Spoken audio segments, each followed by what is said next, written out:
We have a microphone, but the microphone didn't work, so I'm going to try to speak loudly. So thank you all for coming to our teacher reunion and our Enduring Connections event.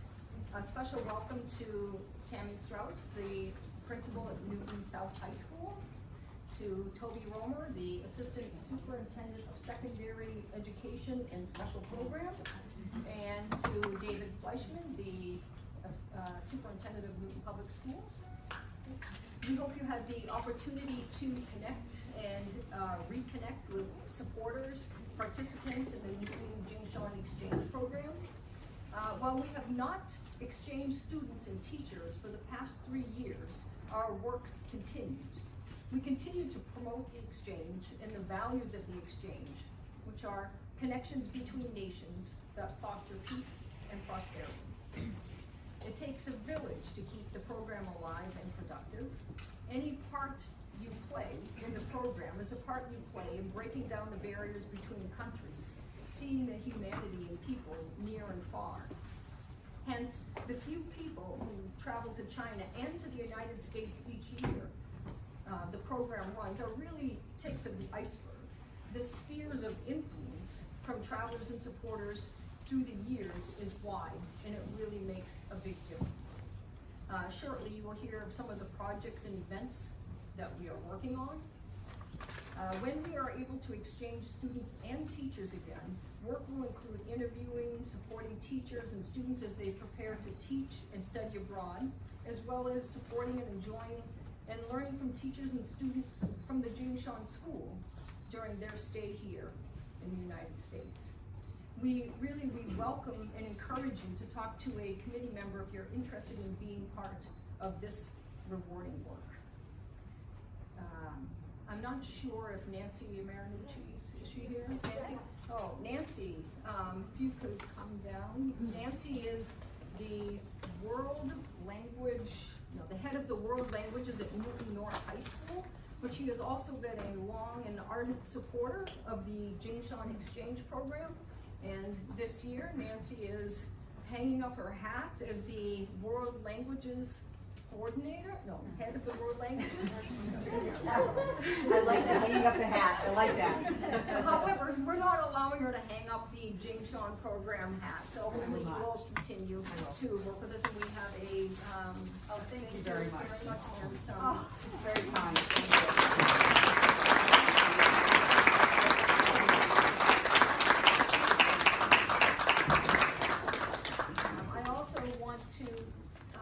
Pay a special thank you to Nancy Fenstermacher, who is the chair of the events committee, as well as your entire committee, who have worked to put all of this together tonight. So Nancy is very, very good at making sure the I's are dotted and the T's are crossed, things are organized and ready to go. So Nancy, again, thank you for a well-organized event.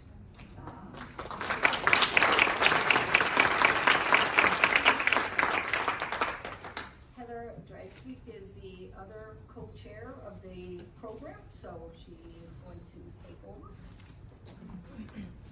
What's that? Oh, I forgot that part, sorry. I didn't put that in my notes. I believe that Tammy, you have some,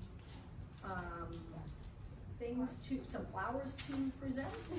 No, the cards, cards, and, New South and North Views.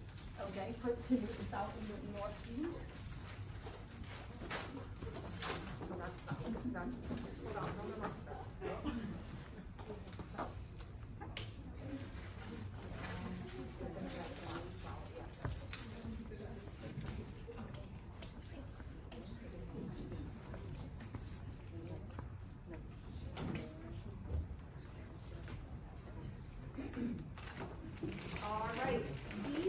To our seniors who were supposed to go on the exchange program, but unfortunately because of COVID couldn't.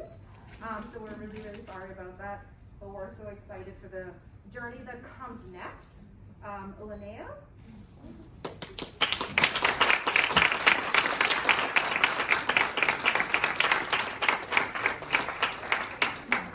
Welcome. I have Melissa.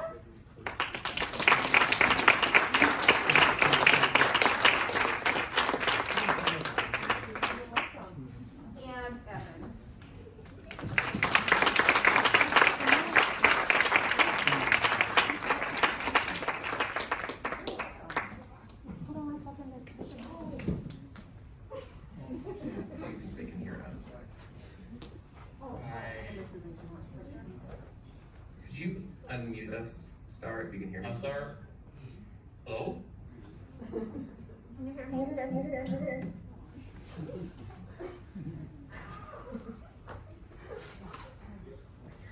Yeah, hold on one second. Yeah, okay, hold on one second. This mic is probably not working very well. Hold on one second.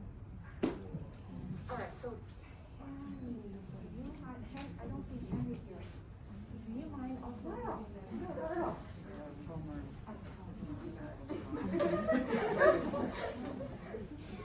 Thank you. And the same honor goes to Antonio from Newton North.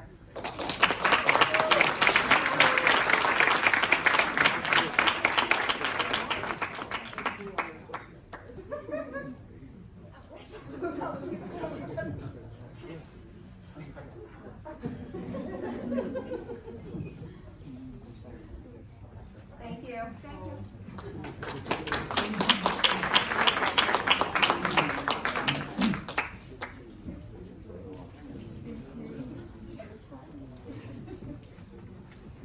Hello, my name is Heather Drasbeck. I'm the other co-chair along with Carol, and I also extend my welcome to all of you here today. As Carol mentioned, our events committee did a lot of hard work planning this event. Also earlier this year, we had a wonderful event honoring our Friend of the Exchange, Carolyn Henderson, from this year. And we are pleased to announce that for next year, our Friend of the Exchange is Jim Marini. Jim was chosen, he served as principal of Newton North High School and was acting superintendent here. And during that time, Jim provided a warm welcome for Jingshan students and teachers. He made sure that they were introduced to the faculty, that their classes were set, and that their lunches were arranged and paid for. He welcomed the Jingshan students on the Newton North High School math team because this team would win. And he almost always attended and made short speeches at the welcoming receptions in the fall and the Lucky Pot farewell dinner. Jim was able to travel to China first in 1996 and again in 2010 with the Newton delegation to the 50th anniversary of the founding of the Beijing Jingshan School. And subsequently, Jim has been very willing to lend his support to solve problems and promote the exchange. Most recently, Jim was the MC for our virtual ceremony presenting our Friend of the Exchange Award to Charlotte Mason in 2020. When I emailed Jim, he was very honored and thankful for that honor of being Friend of the Exchange, and Nancy's going to be getting to work on planning an event for this in the fall, probably October, so be on the lookout for that. As well, this past year saw the death of the cantors who were longtime supporters of our program. Richard and Claire passed away together peacefully on Friday, October 8th, 2021, at the ages of 91 and 89. They had traveled to China in 1979 and founded the Newton-Beijing Jingshan Student Exchange Program, which continues to this day. We will also be having an event to honor them in the fall, so be on the lookout for those events and information about that. And at this time, I would like to ask Toby Romer, I won't go with the whole title like Carol did, to come up and speak a little about global exchange, and then some words for David.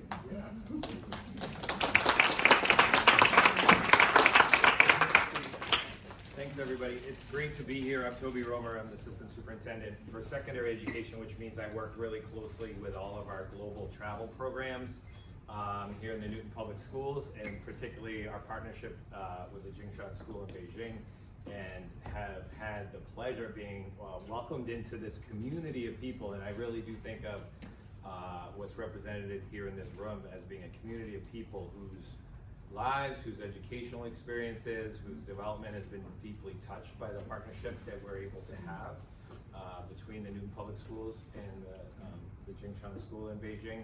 And so when I look at when I walked in today, and when I look out at this room, at the diversity of people that are here today, I think it really reflects so well on all of these different stakeholders and people who are connected to the program and have been impacted by the program and are invested in its continuation. So we've got folks from our middle schools here, from our high schools, we've got recent graduates, we've got longtime supporters and teachers and participants in the program, we've got current faculty members who've been participants in the program, and a whole range of folks. We've got school administrators from the public schools here, from the elementary, middle, and high school levels. And you just think about, there are not many programs in the school district or in any kind of school district like this that have so many people invested in them and have had such a broad impact and have so many people excited about the work that continues. So of course it's been a challenging couple of years for global travel and global exchange, as we know. I want to give a special appreciation to Emily Donahue and David Mintrello, who were part of we want to call it like the exchange class of 2020, that group that never got to go. We saw some of the students here. The two of them have been great ongoing supporters of the exchange and doing a lot of work behind the scenes at administrative and financial level to keep the program going. I was actually supposed to go to visit the Jingshan School in the spring of 2020 as well, and that didn't happen. And I look forward to being able to have my own opportunity to make that trip and exchange and get to know and work with the administrators there at the school and reaffirm the partnership between the schools and continue the exchange going forward. The event this fall was really special with Carolyn, because we got many of us new generation and folks who are newer to the Newton Public Schools got to hear about the lifelong impact that the exchange had and what it meant to you and what it means to so many people have been able to go. The good news is that though we haven't been having travel opportunities, obviously, for the last couple of years, and our exchange with the Jingshan School in particular has not happened, thanks to terrific leadership from folks there at the school as well as from Star Lu, we've been able to really work on strengthening and continuing the partnership between the schools through reflection and planning on how to restart the exchange even stronger when we're ready to do that, based on public health and global health needs, but also have digital exchange opportunities for correspondence, video, in other means between the two schools. And so those learning opportunities have been there for our students and for students at the Jingshan School, and have been great opportunities to continue to have a strong foundation of relationship between Newton Public Schools and the Jingshan School to build off of in the future. And we hope that travel to China will be able to resume soon, but we'll be in an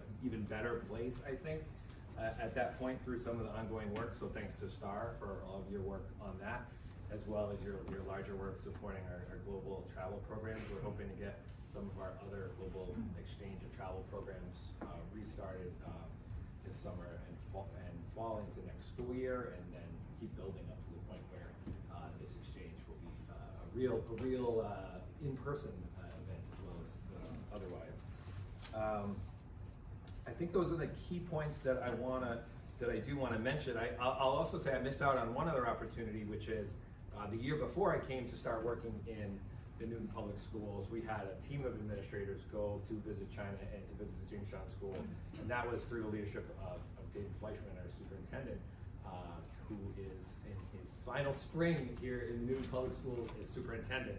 And David's leadership and thinking about global travel, he's a global traveler himself and has been all around the world, and who is always reading and learning about global travel. He's been key in supporting the idea of global experiences being key to their students' education in the Newton Public Schools. And again, as I said, it took a team of Newton administrators to visit and learn from the folks in China and connect further with the Jingshan school. So I just want to take a moment to appreciate David's commitment to global programs and to the exchange, and invite you up to say a few words to this group too, David.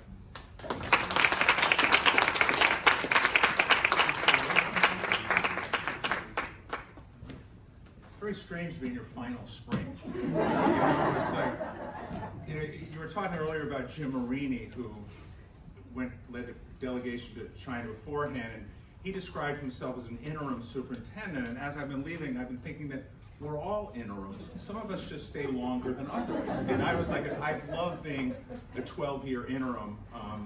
Just a couple of big ideas. When I think of the Newton Public Schools and what I've loved about this work, number one is the passion that people bring to their work.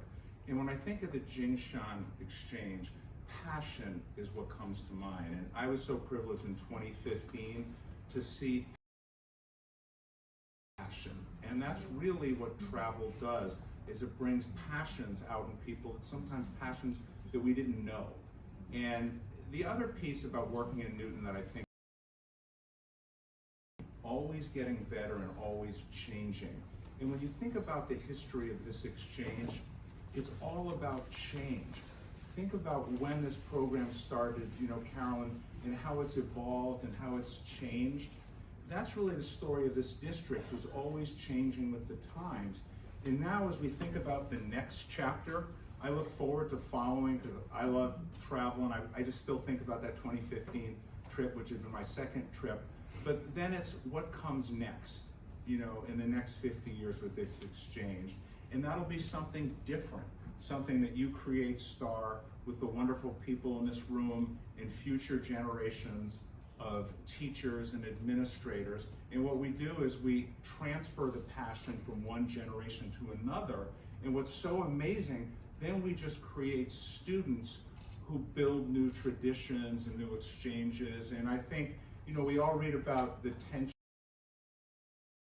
really all in the media. Once we go there, we realize we learn so much more about people, and that's the value of this, and that's what should all give us hope about the future. So thank you all for this incredible experience that I've had in terms of being involved with Jingshan.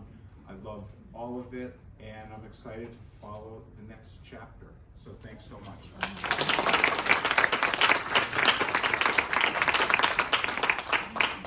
Was that short enough, Heather? There we go. Short speeches we're supposed to do. Oh, that's great.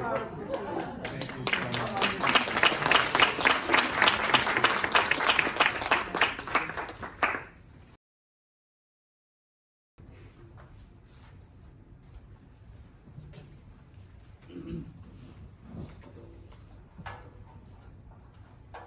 Okay.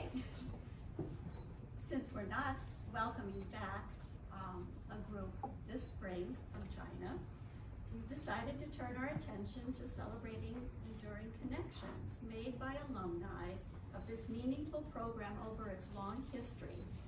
We've invited several exchange alumni to be with us, some in person and others on Zoom to share their reflections.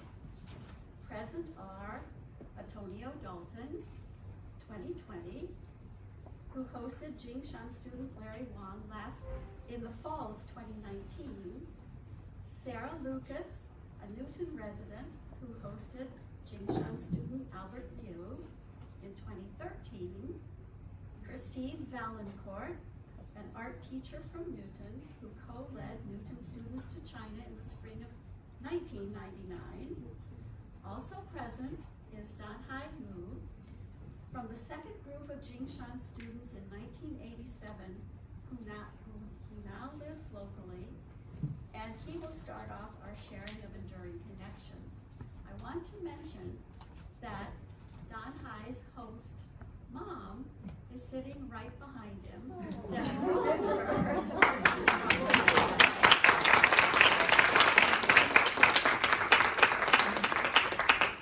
Welcome, Danhai.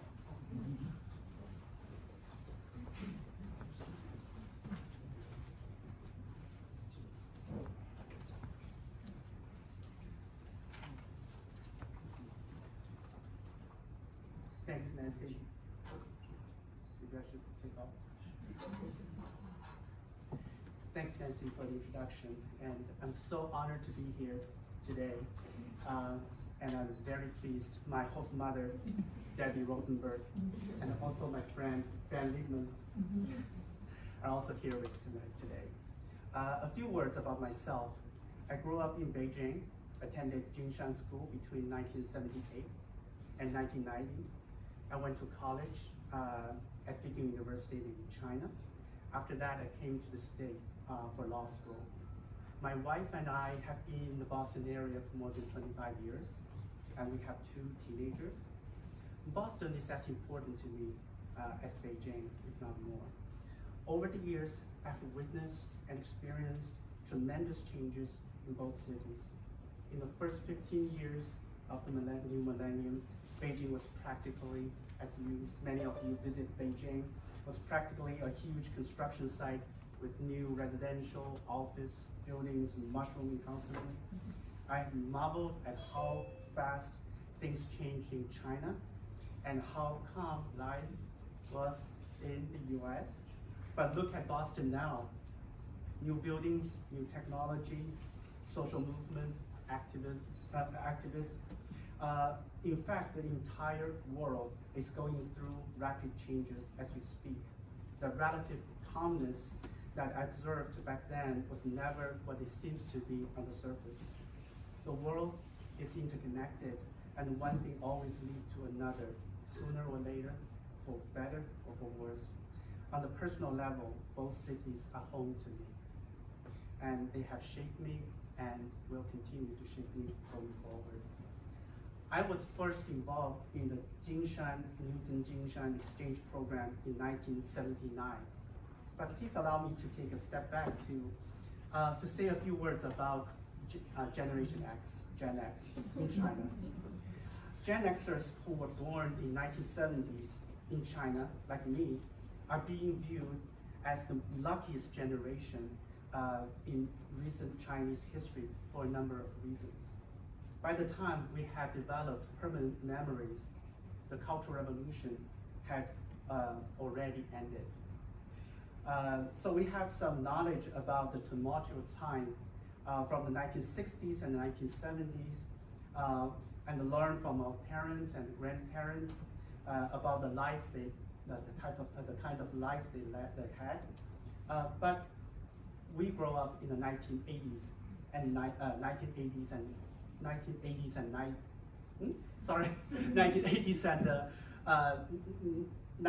and 1990s, the era full of energy, hope, and creativity. Change took place in leaps and bounds. People enjoyed wholeheartedly a tremendous amount of opportunities that were suddenly presented in front of them, and were genuinely curious and eager to grasp them. Speaking of opening up after decades of seclusion from the rest of the world, new art forms, new schools of thoughts, new technologies all gushed in at once in the early 1980s, just from Western music alone. Different genres from different time periods arrived in China all at once instead of sequentially. So to us, the Beatles was as new as Michael Jackson because chronologically we heard them at the same time. So people were more than willing to take on new ventures and to believe that their efforts will lead them to a better and happier life. So in hindsight, it's within this historical backdrop, I deeply appreciate the exchange program and how this experience influenced my life. I feel that I was a lucky surfer, young surfer, riding on the perfect wave. So I became involved in the Newton Jingshan exchange program from the very beginning, even though I was too young to realize it. In 1979, when I was in the second grade at age 8, Mrs. Cantor, Claire Cantor, led the first delegation of the Newton Public School teachers to visit Jingshan School. I was chosen by the school as one of the student representatives to welcome the Newton guests.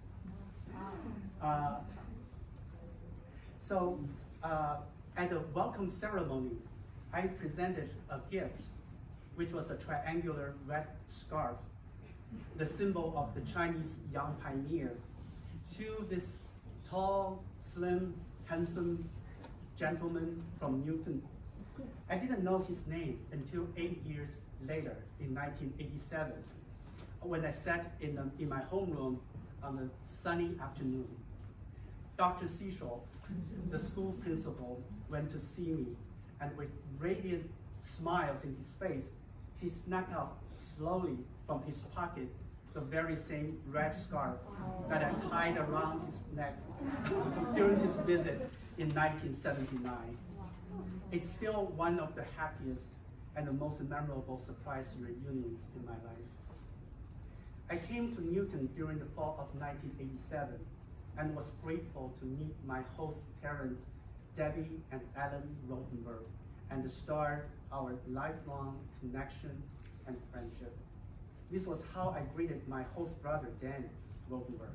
I said to him, "Hi, Dan. I am Dan Hai." My connection with Dan deepened fairly quickly after a few ping pong matches and the pool games in Rotenberg's basement. Debbie was very considerate and prepared chopsticks on the dinner table to make me feel at home.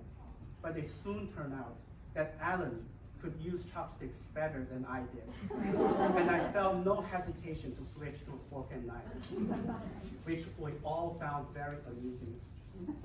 They made such an easy and a pleasant transition for me to settle into my new adventure.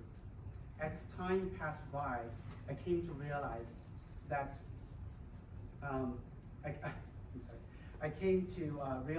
despite many subtle differences, the Rotenberg family and the family I grew up in China shared the same family value. The way Debbie and Alan cared for the children and their education, and the way they run a caring and a loving household always reminded me of my own parents. I was so eager to see and try new things. My host family was always there to make sure that I wasted no time. So they brought me to family and neighborhood gatherings. They took me to Celtics and college football games. They took me to the Symphony Hall and signed me up for private tennis lessons. At every event, I made new friends and the connections with people. I recall that my last tennis lesson, my coach brought one of his own rackets as a farewell gift, which I continue to use throughout my college years, and even brought it back with me to the US, as it always reminded me of the friendship with my coach. A few years ago, during Passover, my host brother Dan, pointing to a family photo taken in 1987 with everybody in it, and said, "Dan Hai, I just realized that my mom was our age today when that picture was taken." Yes, we have outgrown our parents in the blink of an eye.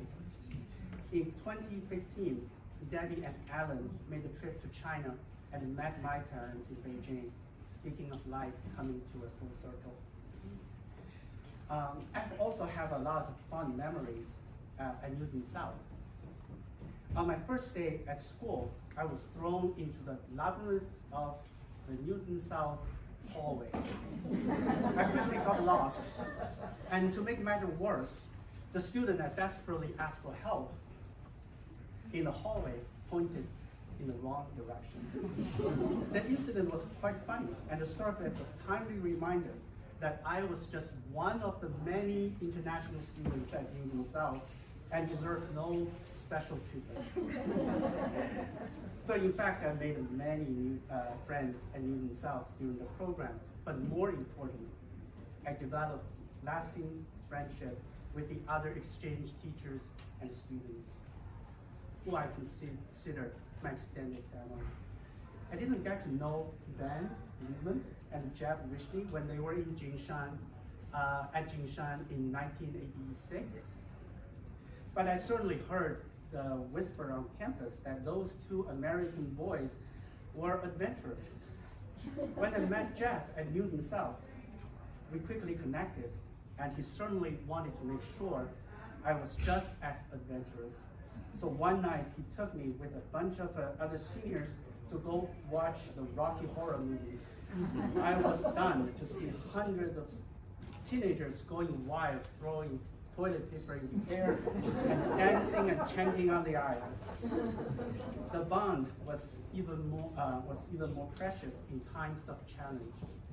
So in 1989, Charlotte Mason led another Newton exchange group to Jingshan, but their trip was cut short because what happened in Tiananmen Square.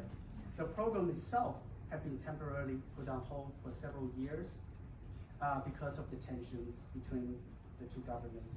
However, it didn't prevent my best friends from Newton from persistently finding opportunities to go back to China. So I believe Ben worked in the Beijing office of an American law firm. Jill Birnbaum studied Chinese at the Beijing Language University. And Tamar Shea found a job in Hong Kong and visited Beijing from time to time. I can't speak for the American friends for what attracted them to go back to China, but I was just so very happy that my friends were around, and I enjoyed every moment we spent together. I myself decided to come back to the US for law school, and my Newton friends definitely offered lots of advice during my application process. So looking back, this exchange experience has undoubtedly influenced my life in so many positive ways. 35 years ago, I came to Newton with curious eyes and open heart, and was received by my host family and by the entire community with equal openness and earnest. The program enabled me to venture into a bigger world with many more possibilities and opportunities. Over the years, I have participated in functions and events like this and met other exchange students, including my own nephew. My wife's healthcare consultant intern from 2 years ago was a Newton Jingshan exchange alum, speaking of a small world. So I spoke a lot about my experience in the 1980s just now, but the world has changed since then and continues to change. Just like we never stepped into the same river twice, each exchange students must have different experiences from mine. But there's one thing we share in common. We are all benefited from the exchange program. Each of us is attestation to the success of this program. When the world is changing rapidly like now, it is that much important to understand each other more deeply. And the best approach to do this is through living and experiencing, as opposed to reading from secondhand sources or watching from afar. So once again, I'm honored to be here today to express my deepest gratitude to those who carry on their efforts to keep this exchange program going. Because I know from the bottom of my heart that when people go on the exchange, they bring their open hearts and open doors that will never again be closed. Thank you.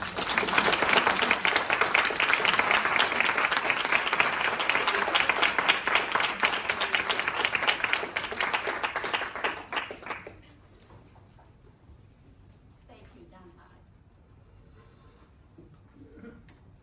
Next, I'd like to introduce to you our alumni on Zoom today, who will continue to share their exchange program reflections through a Jeopardy game format.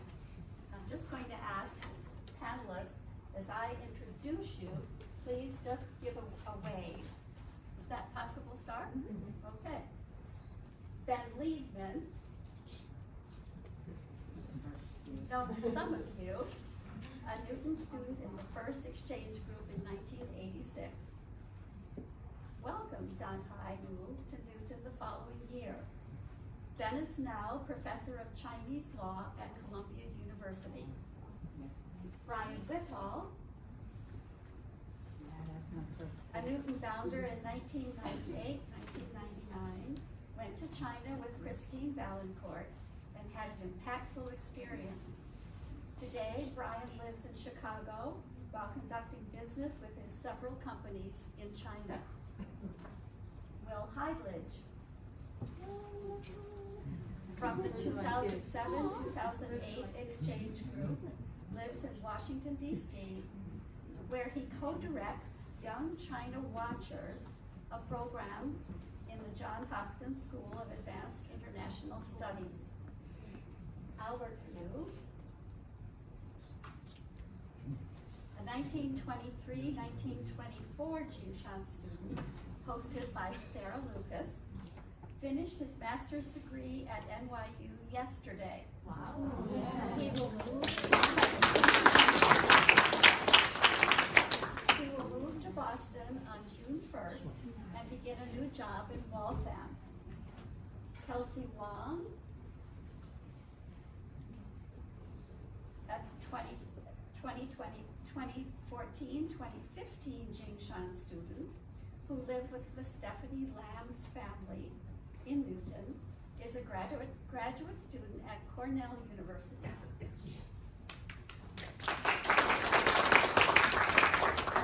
David Schwartz and Jane Price hosted Simon Shen in the fall of 2014. Their son Jacob, a Newton South graduate, was a Newton founder in the spring of 2015. Simon Shen,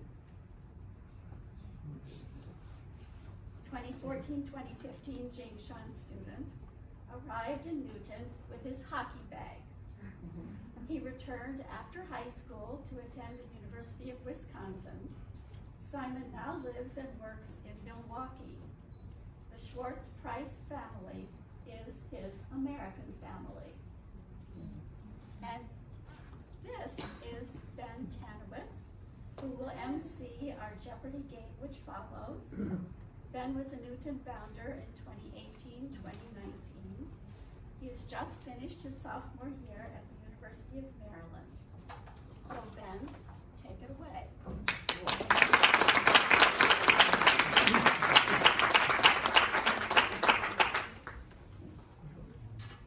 Can Christine Valancourt, Sarah Lucas, and Antonio Dalton take a seat and grab a piece of paper? Uh-oh, is this a test? Sure, yeah. Just grab a... Nervous. That's just so you can remember your answers as you're thinking. Okay.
getting set up, this isn't exactly a classic game of Jeopardy. This is a little bit more of a come up with your own answers, thought-provoking. There's no correct answer.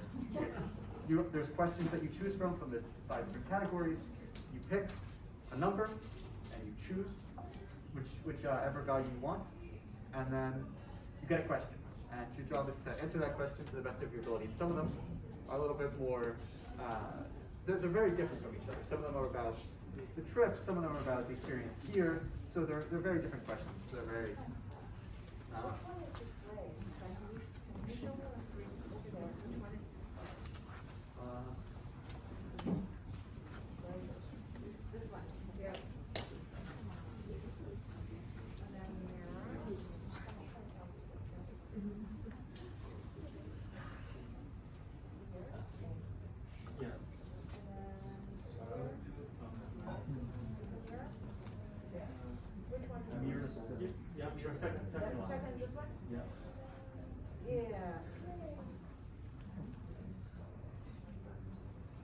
Are there prizes?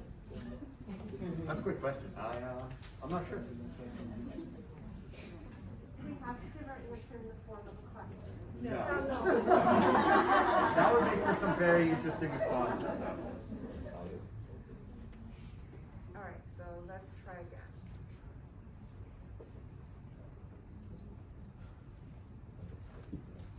Here we go.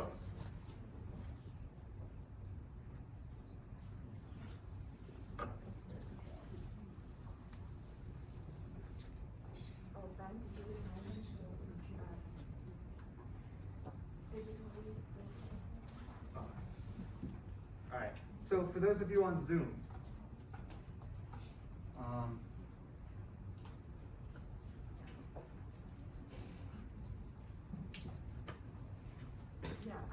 I can monitor this. So if you put it,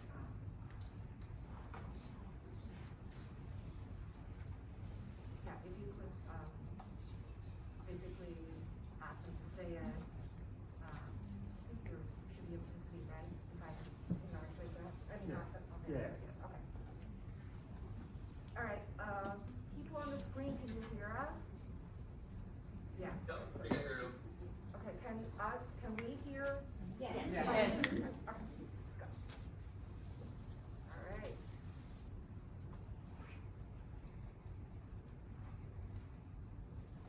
Alright. So this is our Jeopardy board. Our categories are about the program, hosting, school, host family, and lifestyle. Very basic question, very basic topics about the program. And we are going to have Ben Liebman start us off and pick the first category and point total.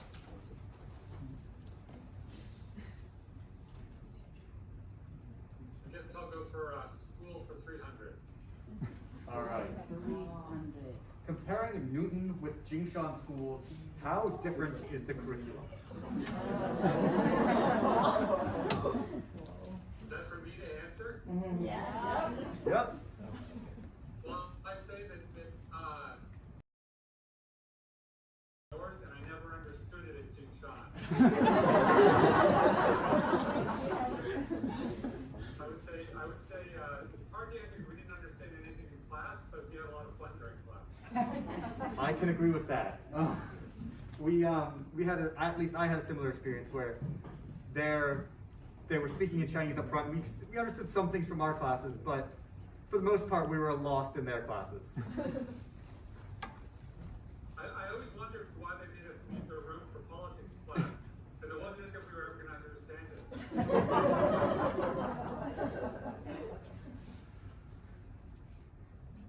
All right, Brian, you're up next. All right, I will take lifestyle for 200. All right. What other cities did you visit, and what other cities do you want to visit? Oh my God, I've visited almost every city in China comparatively. I've been to more cities in China than I've been to in America. What are the highlights? So, just, in process of elimination, I haven't been to Gansu. And I think that's it. So Gansu, I mean, Manzhou would be a place I'd love to visit. Yunhuang, I'd love to visit. I have not been to Qinghai either. Oh, well, Say, Dunhuang is worth it. You should check it out. It's Yes. nice. I've heard it's great, and someday I'll have to check that out. Yeah. great. Will, what questions do you want to answer? They get progressively harder as you go down. That's, I wouldn't say it's harder. All questions are, you just gotta think maybe for a couple more seconds. I'll do host family for 300. All right. What is one thing you learned from / taught the host family or shared with the student you had hosted? I learned that you should end every meal, or every evening at least, with a bowl of watermelon from your host mother. I had delivered usually over my chats with my mom in the US, which I think was partly a demonstrative effort to show that I was being cared for here when I was in Beijing. And is there anything that you taught them? Probably a lot of terrible lessons about how to be a teenager in the United States. And I'm sure that they have my host brother was, I think was very intrigued by the American lifestyle, yeah. Albert, what category do you want to go for? Let's go for 300. I'm going for 400. In host family? Yeah. What was your weekend like with the host family in Beijing and Newton? Were there any surprises?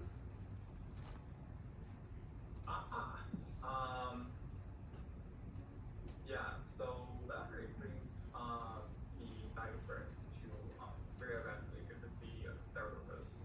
The family, well, so I think the most memorable for me is the Thanksgiving. So they actually bring me to visit their families in Long Island. Then, like the things probably on the east part where the Long Island. So, Phil, my host, that actually bring us to riding to the Long Island. It's the next 3 days going here, and I really enjoyed the friends for these, and I really love we try to get next time I visit them. Probably after I move back to Boston at the start for So Thanksgiving was surprising. Your weekends here were just spent doing homework, or did you travel to Boston on some weekends? Any particular weekends stand out? Yeah, I mean, you do visit Boston a lot, and there are also other cities like the Niagara Falls, also New York before. So yeah, we do visit some city cities, but mostly spending countless stuff nice, working on U.S. history and my homework at night. So yeah. I think because I took the global U.S. history, there's Miss In and Miss Golda. I'm not sure if they're here today. But yeah, this is definitely benefited me my study. Move to my undergrads. That's really helpful when I study onwards. Yeah. Thank you. Kelsey, what are you choosing? I would choose school for 400. What classes / activities do you wish you had when you were on the exchange? What is something you'll have a hard time giving up to be on the exchange? Oh, that's hard. you have, like, I think I definitely choose to join more like class at that time. Like, because I think for classes it's really hard to bond with other students because it's really very changing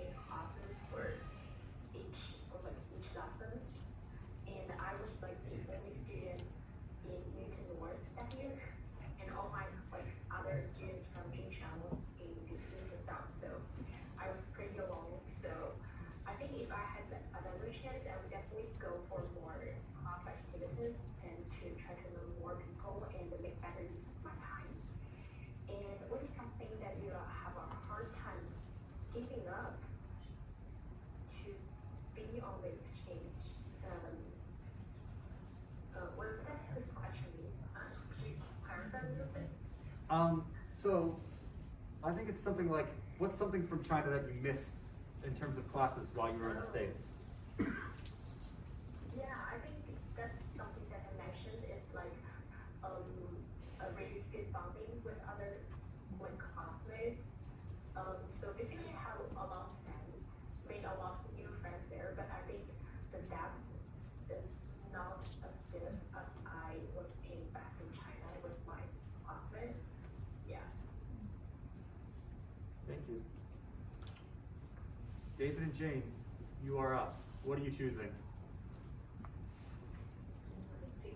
So how about hosting for 300? That's been chosen. Wait, no. Wait, sorry, no, it wasn't. My bad. What was the sleeping, for you, what was the sleeping arrangement like? And what time would, I guess for you, the children go to bed? So Simon had a room in our house, and I actually don't know what time he went to bed.